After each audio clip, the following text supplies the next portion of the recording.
पुराण न संस्पृशेत। हमारे ब्रज के भक्त हुए कृष्णदास, नित्य ठाकुर जी को माला पहनाते थे अपने हाथ से। महाभारत में अनुशासन पर्व में भीष्म पितामह कहते हैं कि यदि कोई व्यक्ति 12 वर्ष तक बिना नागा किए एक नियम का पालन करे तो 12 वर्ष के उस नियम का प्रभाव ये होगा, जिस देव को चाहेगा, जिस ब्रह्म को चाहेगा, जिस रूप को चाहेगा अपने सामने प्रकट कर सकता है। आज भी ये संभव है, लेकिन याद रहे एक दिन भी वो नियम टूटना नहीं चाहिए। ये भाव उन महात्मा ने सुना, कृष्णदास जी ने। मुझे बहुत प्रिय है कृष्णदास जी का भाव। उन्होंने एक ही सेवा अपना ली। जब कथा में सुनकर के गए कि 12 वर्ष तक कोई नियम अपना लिया जाए और 12 वर्ष तक उसको बेनागा पूर्ण किया जाए, तो 12 वर्ष के बाद जिस देव को चाहोगे, जैसे चाहोगे वैसे उसका दर्शन हो सकता है। तो नित्य माला बनाते थे अपनी कुटिया में, और नित्य माला बना करके नंद गांव में, नंद भवन में ऊपर जाकर के कन्हैया को अपने हाथ से पहनाते थे। और उनका भाव केवल इतना था, कन्हैया मैं ये नियम इसलिए अपना रहा हूं कि मैं चाहता हूं जिस दिन 12 वर्ष पूरे हों, 13वें वर्ष का पहला दिन प्रारंभ हो, उस दिन मैं ना आऊं, मेरा कन्हैया मेरे कुटिया पे आए, मैं वही माला पहनाऊंगा। मेरा बस यही नियम है। नित्य ठाकुर जी को माला पहनाते, और माला पहनाने के बाद में कन्हैया के कान में बोलते, लाला 2 साल हो गए, केवल 10 साल रह गए। माला पहनाते, कन्हैया केवल 5 वर्ष रह गए, कन्हैया अब केवल 1 ही वर्ष रह गए, कन्हैया अब तो 6 ही महीना रह गए, कन्हैया अब तो 15 दिन रह गए, अब तो नाचते हुए जाते हैं माला लेकर के, कन्हैया अब तो 1 ही हफ्ता रह गो। रोज माला पहना में, गर्मी पड़े, सर्दी हो, वर्षा हो, खांसी हो, जुकाम हो, बुखार हो, नहीं छोड़ते थे अपना नियम। आज विश्राम दिवस, 12वां वर्ष का अंतिम दिन, ठाकुर जी के सन्मुख गए, माला गले में धराई, लाला सेवा पूर्ण भई अब मोरी, अब मेरी सेवा पूर्ण, प्रतीक्षा करूंगो, कल 13वें वर्ष को पहला दिन है, तू आइयो, तेरे काजे देख 56 भोग बनाऊंगो, तेरे काजे बढ़िया जो है माला बना के रखूंगो, एक सेज सजा के रखूंगो, न एक देर पौड़ जाइयो मेरे पास, न एक मोसो बतिया लियो, और लाला तू को जितनो समय मिले तू उतनी देर को आइयो, लेकिन आ जाइयो। और प्रणाम करके उल्टे पांव जा रहे हैं। बोले कि इसका मतलब क्या है? बोले अब कल मैं आऊंगा नहीं, और लाला तू नहीं आयो ना तो जीवन में भूल जाइयो कि मैं कभी आऊंगा। नंदगाम में और नंद भवन में ये मेरा अंतिम प्रवेश है। और प्रणाम करके दिल्ली को चले गए।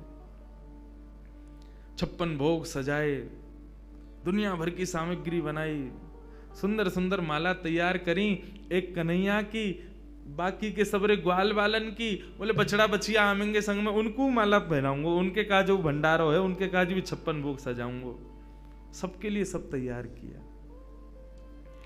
13वें वर्ष का जब पहला दिन प्रारंभ हुआ, सुबह से ही राह तक रहे, कन्हैया आ रहे होगो, श्याम सुंदर आ रहे होगो, नंद नंदन आ रहे होगो। अभी श्रृंगार को समय भयो है, धूप की छांव से पता कर लेते हैं कि अभी कौन सा समय चल रहा है। अभी श्रृंगार को समय भयो होगो, अरे लाला व्यस्त होगो, श्रृंगार करके और फिर बाकी बाद प्रसाद पाके फिर आवेगो। अभी भी नहीं आयो, कोई बात ना, राजभोग पाके आवेगो, गैया चराते हुए चुपके ते आ जाएगो मेरे पास। अपने मन को सांत्वना दे रहे हैं। दोपहर का समय हुआ, सूर्य बिल्कुल ऊपर, राजभोग का समय चल रहा है। कन्हैया आ रहे होगो, बार बार जामे गुलाब जल लेकर के और छींटे मार करके आ जामे। थोड़ी देर में धूप के ताप से, गुलाब जल से वो पृथ्वी फिर से सूख जाती, ठाकुर जी नहीं आए।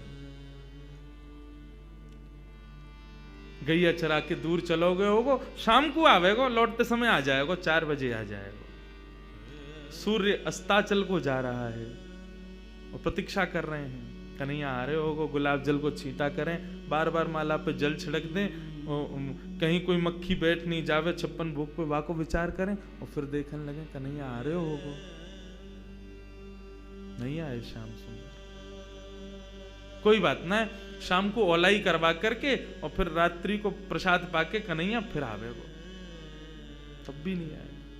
शयन का समय हो गया, बाबा एक टक बस बैठे हैं, कन्हैया आ रहे होगा।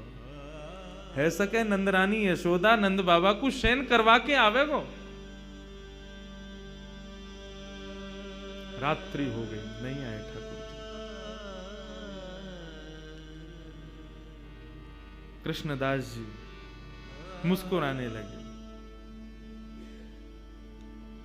12 साल से एक टक बिना नागा किए अपने नियम में लगा हूं, आज तक कुछ नहीं मांगा कन्हैया से, केवल ये मांगा कि मेरी कुटिया पे आ जाइयो, मेरे हाथन से माला पहने, वामू श्रम हेरोया को। तुरंत अपने 56 भोग को पूरा एक पोटला बनायो, माला उठाई, सब सामान वहां से तुरंत धर लियो और कुटिया में तालो लगा करके बाबा निकल गए नंदगांव से। बोले जीवन में नहीं आऊंगा, मेरे जीवन को सबसे बड़ा अपराध है गयो, मैंने 12 साल या कन्हैया को दे दिए या श्याम सुंदर को दे दिए। अरे काय बात को श्याम सुंदर, काय बात को कन्हैया, काय बात को दयालु, एक भक्त की एक मनोकामना ना पूरी कर सके। ना रहनो अब यहां पे। जैसी जाने लगे तो मार्ग में गायों का झुंड जा रहा था।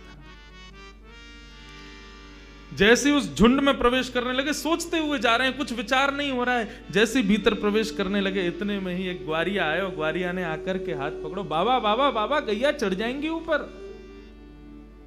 पीछे मुड़ करके देखो तो नन्नो सो एक बालक, ऊंची धोती पहनी, सिर पर स्वाफा पहनो भयो है और एक लठिया को अपने कंधा पे लगा करके वापस दोनों हाथन को टांग करके और बाबा के पास आयो है। बाबा गैया चढ़ जाएंगी, अभी मत जाओ, गैयान को जान दो पहले। बाबा बोले कौन की गैया है ये?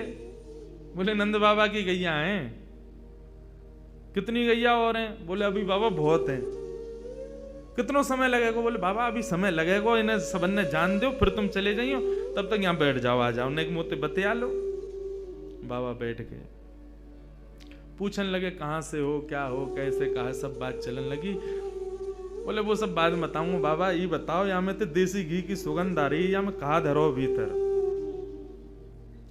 बोले अब कहा बताऊं तो को, ये छलिया माखन चोर ऊपर बैठो का कपटी एक नंबर को, या के काजे 56 भोग बनायो, आयो नहीं, जा रहा हूं छोड़ छाड़ के। बाबा तो फिर या को का करोगे?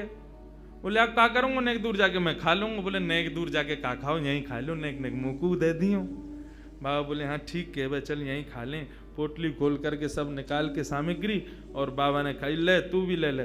बाबा मेरे हाथन में गोबर लग रहा है, गंदे हरे, धोबे जानो पड़ेगो, कहां ते जल लाऊंगो? तो कैसे होगी? बोले आप खवाए दो ना अपने हाथ से। बाबा बोले अच्छा, ऐसे ही तेरो स्वामी, ऐसी सबरे गांव के बहु सेवा करवावे, तुम सेवा करवा लो। जान भी प्रेम ते ना दे रहे मुंह को, अब वो अपनी सेवा करवावे गो। पूरा गांव ही 100 है। बाबा एक स्वयं पामे और प्रभा सेवा ग्वारिया को पवा में, फिर स्वयं पामे, फिर ग्वारिया को पवा में। पवाते पवाते पवाते बाबा ने जैसी ग्वारिया को देखो, नेत्र लाल पड़ गए, नेत्रों से अश्रुधार बह रही है। बोले अब रोका ही को रोए? बोले मैं यहां हमारे रो रहा हूं बाबा, तुमने आज माला ना धराई मुंह को। बाबा ने कही कौन है तुम? इतने में ठाकुर जी खड़े भये, श्याम स्वरूप प्रकट भयो, मोर मुकुट प्रकट भयो, लकुटी प्रकट भई, वंशी प्रकट भई। ठाकुर जी को सर्वांगन स्वरूप प्रकट है गयो और प्रकट है करके बाबा को दर्शन देने लगे। बाबा मैं आ गयो, प्रसाद पा लियो, ले माला पहना मुंह को।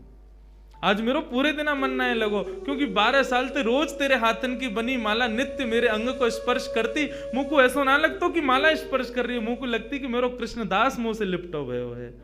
आज पूरे दिन व्याकुल रहो बाबा में, मुंह को जल्दी अपनी माला पहना, और तू माला पहना के आज मेरो आलिंगन कर ले। कृष्णदास क्रोध में देख रहे हैं।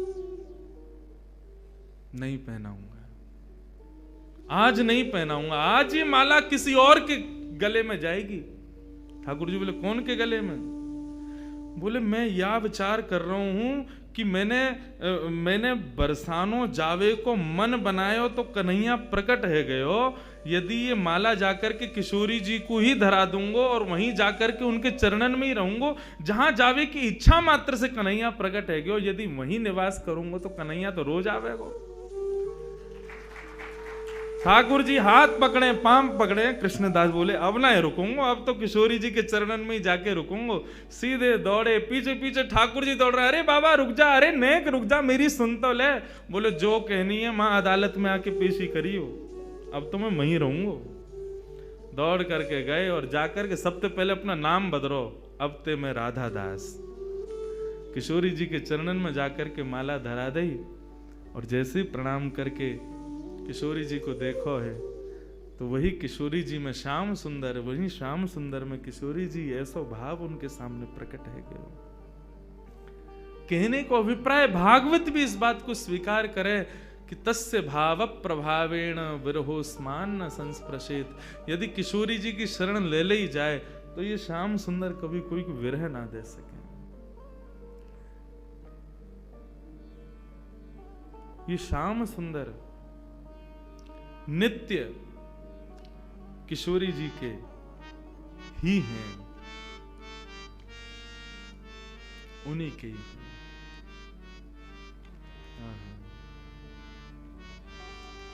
ऐसे किशोरी जी को हम बारंबार प्रणाम करें, बारंबार वंदन करें, वो हम पे कृपा करें।